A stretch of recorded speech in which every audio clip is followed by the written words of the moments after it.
Assalamualaikum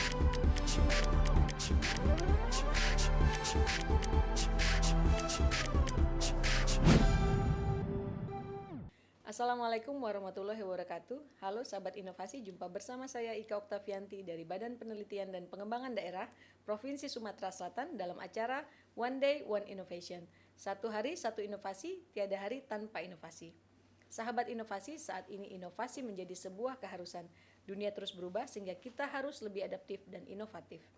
Untuk menginspirasi, kami hadir dengan para inovator hebat dengan inovasi-inovasinya dalam acara One Day One Innovation. Telah hadir bersama kami di sini salah seorang ASN inovatif dari Kabupaten Muratara. Selamat datang pada Ibu Umi Jayanti STMSI. Selamat datang Ibu di podcast Ibu kami. Ika. Gimana kabarnya? Alhamdulillah baik. Alhamdulillah baik. Bu Umi ini adalah utusan dari Dinas Lingkungan Hidup dan Pertanahan Kabupaten Muratara ya. Ya. Nah, hari ini kita akan ngobrol-ngobrol tentang inovasinya Bu Umi yang diberi judul Riset dan Inovasi Inventarisasi Sumber Pencemar Merkuri dan Identifikasi Merkuri pada Media Lingkungan, Biota dan Manusia di Das Rawas dan di Das Rupit. Nah, ini kalau dari judulnya udah berat ya, tapi kita tanya langsung nih. Sebenarnya apa sih yang dimaksud dengan inovasi ini? Mungkin bisa dijelaskan Bu Umi. Apa yang membuat inovasi ini ada atau gimana latar belakangnya sebelum adanya inovasi ini? Silakan. Terima kasih Bu Ika ya. Kalau bercerita kenapa sih kegiatan ini bisa ada gitu ya? Karena memang saya ceritakan dulu, kami ini adalah hulunya Sungai Musi. Jadi kita Kabupaten Musi Rawas Utara, luasnya itu kurang lebih 594.000. Setengah dari luasan kita itu adalah kawasan hutan, di mana kita adalah salah satunya paru-paru dunia TNKS yang biasa dikenal itu seluas 168.000. Nah, memang karena memang kita ini adalah hulunya, ternyata kita memang banyak sumber daya alam. Salah satunya kita ada emas. Nah, mengingat sumber kehidupan itu adalah salah satunya air, ini saat ini sungai kita sudah terkontaminasi, gitu ya, sudah tercemar. Jadi kita punya dua subdas, satunya Das Rawas dan Das Rupit. Das Rawas ini panjangnya kurang lebih 294 km, dan Das Rupit itu kurang lebih 94 km. Jadi dengan adanya kegiatan ini memotivasi kami seperti apa sih kami harus melakukan pengendalian pencemaran terhadap sungai ini. Nah, kita juga melihat di hulunya kami masyarakat di situ harus beli air bersih. Sedangkan kita adalah hulunya sungai. Seharusnya TNKS adalah mata air yang menyumbang air bersih gitu. Nah, inilah yang melatar belakangi kegiatan ini harus kami lakukan. Sebelumnya itu sudah ada belum penelitian atau apa kondisi awal sungai hingga tercemar, atau apa alasannya sampai bisa sungai tercemar seperti itu? Kalau untuk penelitian terlebih dahulu nggak ada. Belum ada. Ini benar inovasi di awal yang kami lakukan, dan kami juga Bu Ika ini ternyata tidak bisa hanya Pemkab yang melakukan kegiatan ini, karena memang kita harus melibatkan banyak stakeholder. Nah, salah satunya sekarang kita juga menggait teman-teman BRIN yang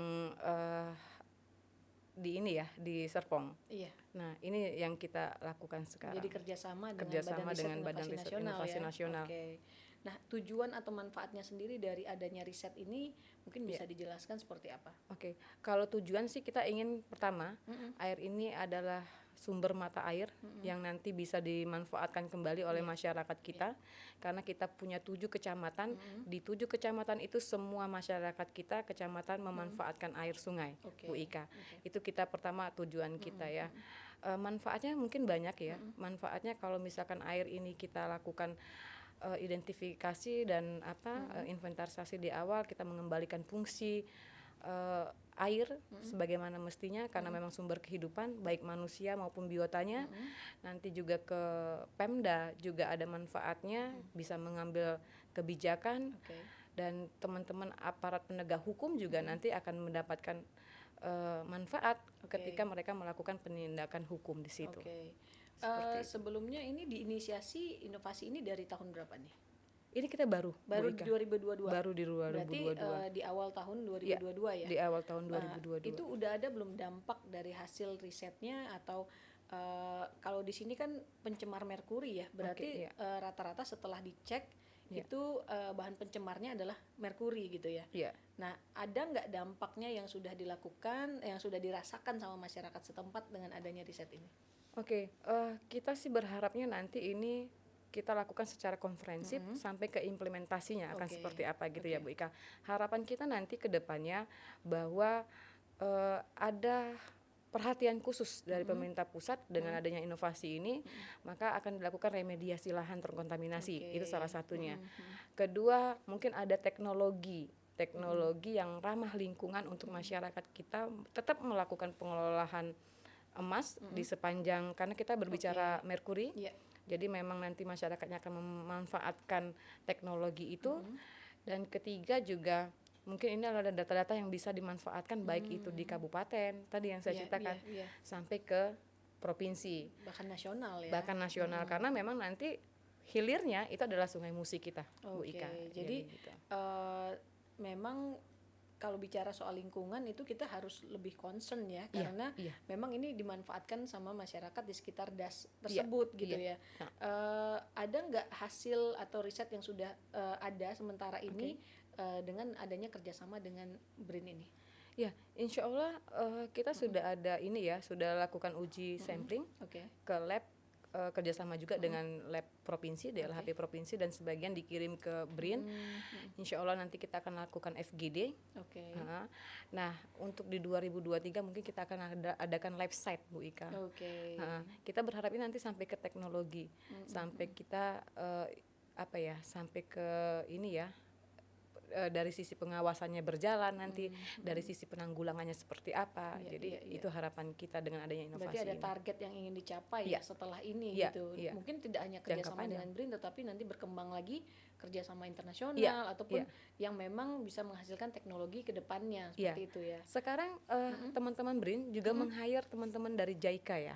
Kemarin teman-teman BRIN juga mengajak Profesor Arizono untuk meneliti seperti apa sih kandungan yang memang tercemar limbah berat ya, logam ini apa nih, sampai kita nanti bukan hanya ke biotanya saja, tadi kan sudah disampaikan juga sama Bu Ika di awal, ini akan sampai ke manusianya. Jadi kita juga akan melakukan riset rambut dan darah. Apakah memang stunting di daerah kita yang tinggi, di hilirnya, di kecamatan ini. Nah, ini salah satu penyebabnya apa? Apakah memang air bersih kita? Apakah memang nanti merkuri ini sudah termakan oleh biota gitu ya? Sistem transportnya seperti apa? Nah, ini jadi mempengaruhi keseluruhan unsur ya di sana gitu. Bicara soal riset yang sedang dilakukan, tentunya pasti ada hambatan ya dalam pelaksanaannya. Kira-kira apa nih hambatan mulai diinisiasi sampai saat ini sudah mulai berjalan proses implementasinya? Kalau berbicara hambatan Bu Ika, kita pasti ada hambatan. Pertama, kita adalah SDM yang kurang. Dan memang kita untuk penganggaran APBD, kita baru PAD kita tidak mencapai 1 miliar ya, baru 800 itu dari ini. Infrastruktur juga kita terhambat gitu kan. Kalau masalah kewenangan, nah kewenangan ini juga kita terhambat Bu Ika, karena memang sungai ini tidak hanya kewenangan DLHP kabupaten, tetapi di situ juga ada BWWS, ada BPDAS gitu ya, ada teman-teman DLHP provinsi. Nah, ini juga menjadi suatu hambatan di mana lagi pelaku usaha pelaku penambang ini kan ilegal ya. Itu ada kewenangannya teman-teman SDM di kementerian juga Bu Ika.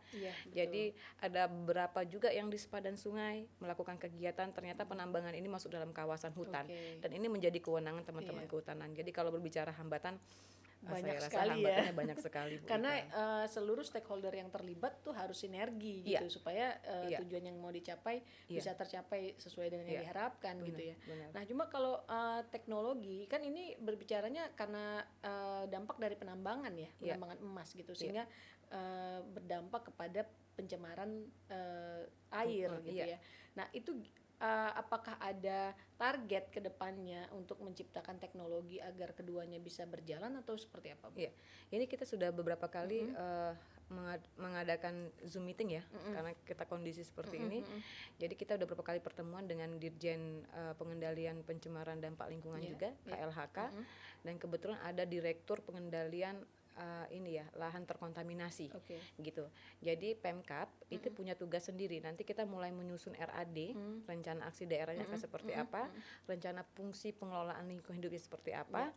Nanti dibantu sama teman-teman kementerian, akan ada teknologi yang mereka bantu. Tapi kita harus clearkan dulu nih Bu Ika, tidak ada kegiatan penambangan yang merusak lahan dulu. Kan percuma ya, kalau misalkan penganggarannya besar tapi kegiatan penambangan masih tetap berlaku. Jadi kita pemerintah daerah juga harus memikirkan masyarakat kita gitu, karena menyangkut juga menyangkut ini ya urusan ekonomi juga.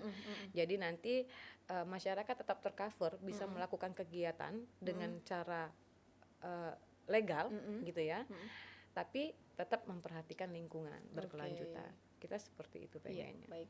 Terakhir nih, kesan dan pesan untuk sahabat inovasi di rumah seperti apa nih? Iya, jadi karena memang air ini adalah sumber kehidupan, kami berharap juga nanti kerjasamanya dari semua stakeholder, masyarakat khususnya untuk tetap menjaga lingkungan, tetap memanfaatkan air sebagaimana mestinya, karena kita berharap nanti lingkungan ini, air ini khususnya bisa dimanfaatkan ke generasi-generasi yang akan datang. Jadi kita juga punya moto Bu Ika, Bupati kita juga concern terhadap lingkungan. Kita punya moto Muratara bersih lingkungan, Muratara jaga lingkungan. Gitu. Ucapan terima kasih. Ya, ucapan terima kasih kami kepada Bupati Musiraus Utara khususnya, karena memang mensupport full untuk kegiatan kami, teman-teman BRIN, teman-teman dari stakeholder lainnya, BWWS, teman-teman ESDM, tim kami sendiri dari Dinas Lingkungan Hidup. Terima kasih untuk support dan kerjasamanya. Kami berharap ini nanti bisa sampai ke implementasi jangka panjang. Mungkin itu aja.